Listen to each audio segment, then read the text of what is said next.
It's right here. All right, so it's been 3 days since we landed. Oh, 2 days. It's been 2 days since we landed, and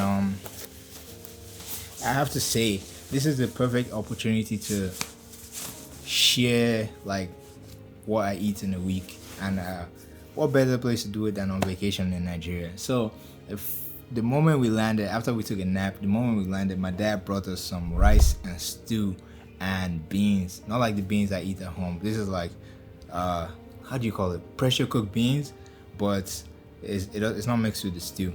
And then plantain on the side. And when I tell you the tomatoes in that stew were tomatin, I'm not lying. Like it was so, you could smell it. I can smell the difference. So this is beans on this side. Now, if you've been on the channel long enough, you've seen me cook or attempt to cook beans. These are like pressure cooked beans, so they're not mixed with anything else. It's more like a side on the dish. The main course is the rice. I don't really know how to describe rice. Rice is rice. This is like a tomato stew on top. It's not like tomato paste. It's actually, I think they blended and cooked tomatoes. I don't know how they cook it, but this is rice and stew. And on the side, the most notable part of this dish is plantains. Now, plantains are a staple in Nigerian dishes. At least that's what I noticed, because on every dish I ate, they had some plantains on there. And it's almost like McDonald's. You know when you go to McDonald's and they ask you, do you want fries with that? This is exactly that. Like on every dish I ate, they would ask me, do you want plantains with that? And of course, my answer is yes, always. Afterwards, we went to a corner shop where I ordered jollof rice. Also at the corner shop, we had some yams and egg sauce. Okay, that they should package this, or they should do another one. We can, no. The jollof rice was busting. I ain't gonna cap to you. It was authentic, and Kano had quite the reaction.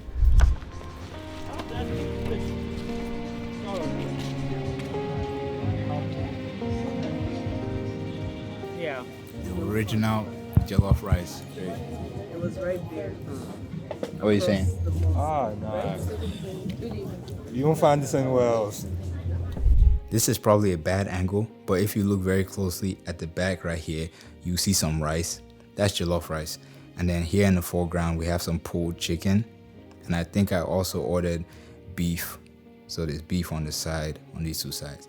And also on top of here, they put some stew just to top off the whole dish. Now, I don't know if you guys have heard, but there's some kind of ongoing struggle between Nigerians and Ghanaians about whose jollof rice is better.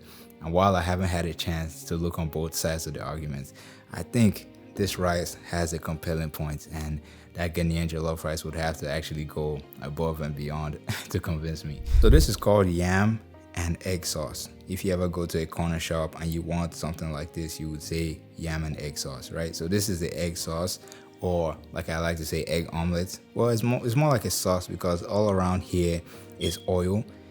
We have a fish. I don't know what kind of fish that is, but there's a fish right there. Onions, green pepper, and tomatoes, customary. Then over here we have freshly sliced tomatoes, and then the yams are here.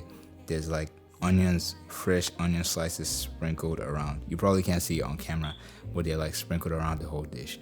So this was Favor's dish on like the second or third day. We haven't even gotten to like the second half of the trip. But these are just like the pictures from like the first half of the trip. Afterwards, they took us out again, because when we came back, we met my dad's siblings. And then they were excited to see us, so they took us out again to eat at another corner shop. And they gave us some fish and chips. It's actually called fish and chips. Fish and fries, but they call it fish and chips. We had some fish and chips. Very nice. I think it was tuna or tilapia, one of those two. So here's a fun history lesson. Nigeria was colonized by Britain, right? So when they ordered this meal, they called these chips. Now these are fries. I call them fries, but they call these chips. And obviously this is fish. And if you watch any kind of British YouTubers, you know that they refer to this as fish and chips. And I was surprised as to how we had adapted that lingo and kept it all this time. So this is called fish and chips. On this right side, you have eggs. Obviously, you can't eat this kind of food without eggs. You need something to wash it down. and I think that's the job of the eggs. Again, the eggs have like a bunch of onions, red peppers, green peppers. At this point, I think it's safe to say that every egg is an omelet. There are no plain eggs, there's no egg whites. It's just fried egg with a bunch of vegetables inside. You're probably wondering, what is this bowl right here? If you haven't noticed, there are no spoons or forks anywhere inside. So how would you eat this? You would basically wash your hand in the wash bowl and then tear this guy up. So that's how it goes. This is suya. Now suya is like very thinly sliced beef cooked on an open fire, and as far as the sauce on top is concerned, I think I asked my dad and he said they take like peanuts and crush them and then mix them with this kind of spicy condiment. Then they spray it on top, like they douse it or marinate it. I'm not sure how it works, but the funny thing about these guys is they never come out during the middle of the day. So you never see suya like early in the morning or in the afternoon. They only come out at night. And I always found that very peculiar. I was like, where do they go in the middle of the day? Well, yeah, so if you ever see us shrouded with darkness, it's because suya only comes out at night. And I was serenaded. Believe it or not, I forgot what they call them, but there's these people that sing and they come around to your table and you pay them and they sing different songs for you. And they saw that I was recording and they started addressing me.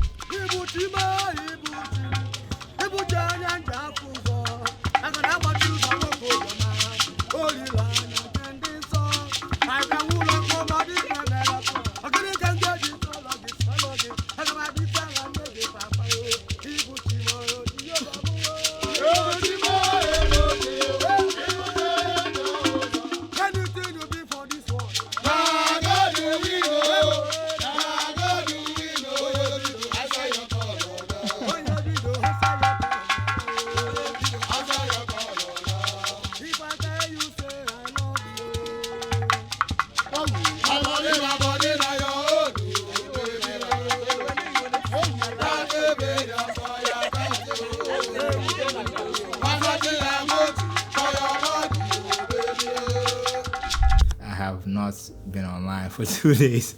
I have been online, but it's like very slow. It's like 3G. I can't even load a Google website, and videos are just out of the question. So stay tuned for the rest of the week. I wonder what I'll eat for dinner. Probably some more suya.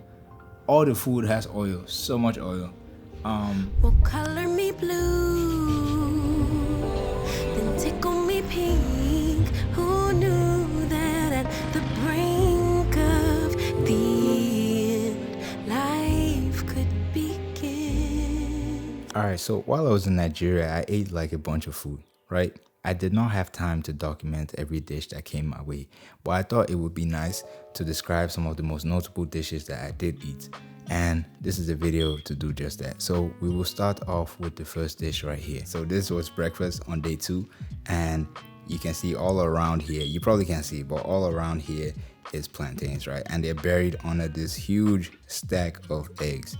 These aren't like plain eggs. They have like onions, red peppers, green peppers. There's a bunch of stuff in the eggs, right? And yeah, so my dad would go out in the morning to my auntie's house and she would have like a whole dish of this ready for us. There's also another bowl right here on the corner. That is also a bowl of plantain and eggs. And you might be surprised at this point saying, you know, hey, that's a lot of plantain and high cholesterol. But you know, we're on vacation, so live and learn. So you might be seeing this and going, hey, what's going on here, man? I thought you didn't really like drink. No, this is not beer. It's called Ferrous. It looks very much like beer, so it is very incriminating, but it's not. It's like, think of it like the pineapple version of Sprite. Trust me, 0 alcohol, 100% sugar. All right, so now we get to the interesting stuff. This is akamu. And I know you've definitely never heard of this, right? If you're American, you probably have never heard of this. This is a fermented cereal pudding. That's basically what Google describes it as. It's made of maize sometimes or corn, and on the side around here we have evaporated milk. So when I was young, we used to have these rationed out to us. So we would have like a can, right? And then everybody would only get so much of the milk poured in. So I would have the habit of eating most of my akamu first, so I would have a lot of milk to enjoy towards the end. Now I'm a man and I can afford my own milk, and my family is rich relatively in Nigeria, so I got a whole can of milk, and then I didn't really have to worry about rationing my milk. I just ate it. So this is akamu. Sounds so American. This is akamu or pap, and it's a like fermented cereal pudding, like I said. This is Garri, right? And I am not an expert on this, but I think it's some kind of corn or maize meal, and it's always paired with soup, right? So this is okra soup, or as the Americans call it, okra. So if you add cold water to this, it becomes like grits, right? Like a bowl of grits. If you add hot water to this, then it becomes like mashed potatoes, right? So I'm trying to describe the texture so you know what I'm talking about. So this is a very versatile food. Ask any Nigerian man. I think this makes you look older, I'm sure, because all my friends in Nigeria look way more mature than me, and they eat this like on the regular. I don't eat this that much because I'm not really a fan, but I do love it with a different kind of soup though. So yeah, this is fried rice right here, and then on the side you have some salad, which is really just coleslaw with mayo. So you have that mixture right there. Then you have this over here, chicken. Funny story about this chicken, and you'll see this in the video, probably like in the Anambra half of the video. I saw when they killed this chicken. I was with my cousin, and she was laughing looking at the chicken being slaughtered, and I was like, wow, okay. But this is fresh, farm to table. There was no middleman whatsoever. So I saw the chicken get killed, and then I saw when he was cooked, and then I ate him. So that was like the most direct chicken I've ever seen in the past 10 years. And obviously, look who's making an appearance over in the corner. It's our little old friend plantain. Like I said, plantain is a staple. So on every meal, we will have plantain as an option. So fried rice, coleslaw, chicken, and plantain.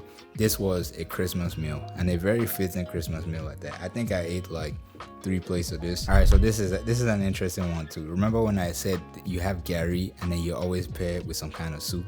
Well, Garri is kind of like the poor man's food, right? So this is the food of kings. This is pounded yam. Now you can see the amount of effort that goes into making this. So there's like a wooden something it's called a mortar, right? And then you have the pounding stick, right? So you boil the yam, you slice it up, you boil it, and then you put it in the mortar, and then you literally like pound till it comes.